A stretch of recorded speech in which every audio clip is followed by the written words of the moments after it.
Infrastructure भी हम लोगों ने बनाए। पूर्वांचल एक्सप्रेसवे हो, बुंदेलखंड एक्सप्रेस हो, ये दोनों क्रियाशील हैं। आज गंगा एक्सप्रेसवे पे कार्य चल रहा है। हमारा प्रयास है कि प्रयागराज महाकुंभ 2025 के पहले मेन कैरिज वे को हम यातायात के लिए प्रारंभ करें। गोरखपुर लिंक एक्सप्रेसवे लगभग बनकर के तैयार है। Lucknow Kanpur expressway, greenfield expressway युद्ध स्तर पर कार्य चल रहा है।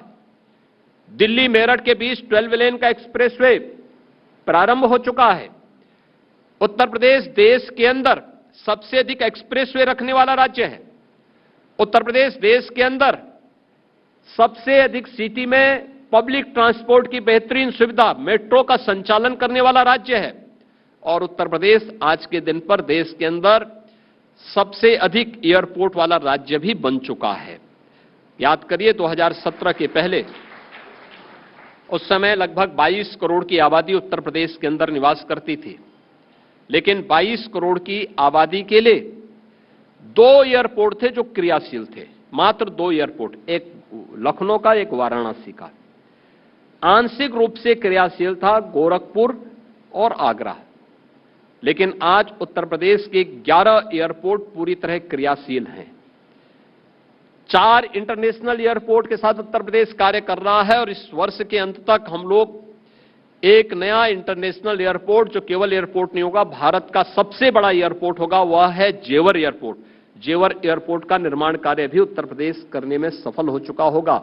यह उत्तर प्रदेश की वह यात्रा है जो आज रैपिड रेल के माध्यम से, देश की पहली रैपिड रेल, देश का पहला इनलैंड वाटरवे का निर्माण, वाराणसी से हल्दिया के बीच, रैपिड रेल दिल्ली से मेरठ के बीच, ये सब प्रारंभ हो चुके हैं।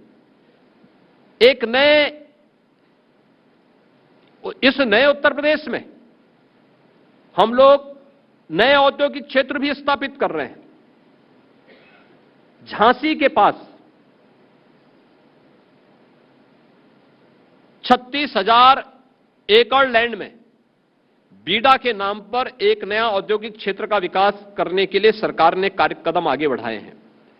याद करिए, नोएडा को स्थापित होने में 46 वर्ष लगे और इन 46 वर्ष में नोएडा के पास कुल 33,000 एकड़ लैंड आई और हम लोग बीडा की स्थापना में पहले चरण में ही 36,000 एकड़ लैंड ले रहे हैं और इसमें एक नया औद्योगिक शहर विकसित करने जा रहे हैं जहां पर नए निवेश आएंगे।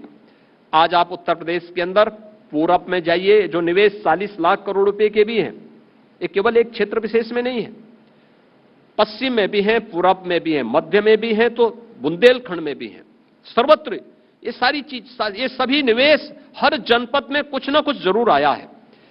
ये चीजें दिखाती हैं कि विकास वन वे नहीं है, एक तरफा नहीं है, ये फैला हुआ है, पूरे प्रदेश में है, समान रूप से एक सर्वसमावेशी विकास की अवधारणा जो प्रधानमंत्री मोदी जी की है, उसको आज यहां पर हम लोग साकार रूप में होते हुए देख सकते हैं।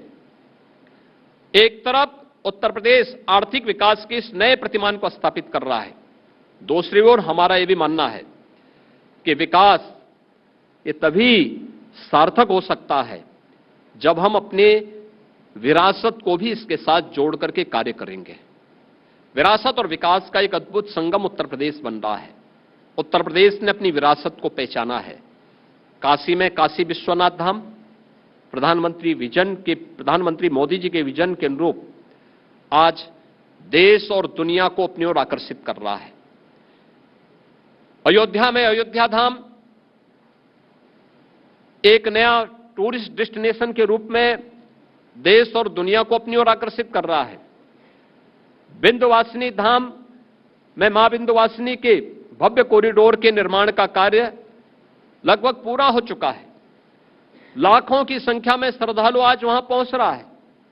चित्रकूट धाम हो, नेमिष धाम हो, सुख तीर्थ हो या ब्रज तीर्थ विकास परिषद के माध्यम से मथुरा, वृंदावन, बरसाना, गोकुल, बलदेव, इन सभी तीर्थों के सर्वांगीण विकास की कार्य योजना को प्रभावी ढंग से लागू करने का कार्य, ये सभी युद्ध स्तर पर आगे बढ़ाने के कार्य आज राज्य सरकार के स्तर पर आगे बढ़े हैं।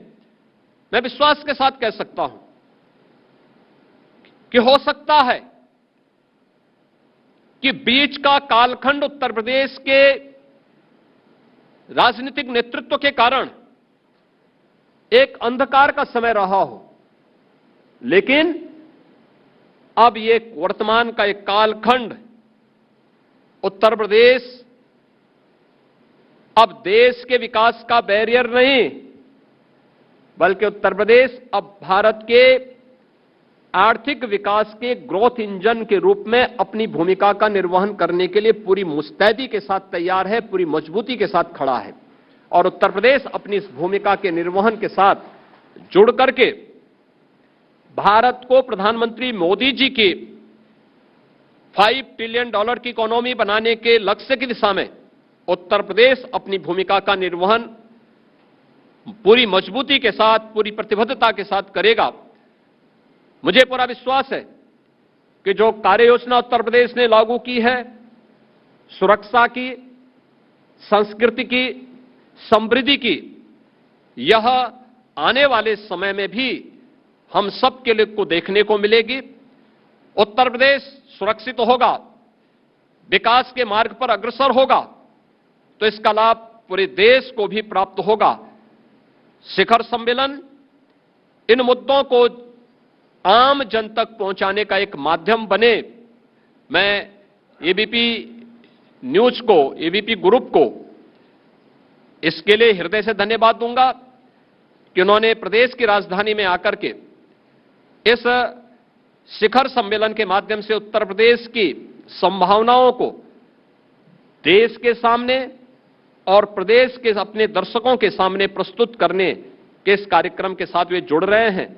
मैं आपके इस शिखर सम्मेलन के लिए एबीपी ग्रुप को हृदय से बधाई देता हूं, अपनी शुभकामनाएं देता हूं और विश्वास व्यक्त करता हूं कि आपका यह शिखर सम्मेलन उत्तर प्रदेश की इन संभावनाओं को सभी दर्शकों तक ले जाकर के दर्शकों और आम नागरिकों की भावनाओं के अनुरूप उत्तर प्रदेश को भारत के ग्रोथ इंजन के रूप में आगे बढ़ाने की सरकार की प्रतिबद्धता के साथ अपना सहयोग करेगा। आप सबके प्रति मेरी शुभकामनाएं। धन्यवाद। जय हिंद।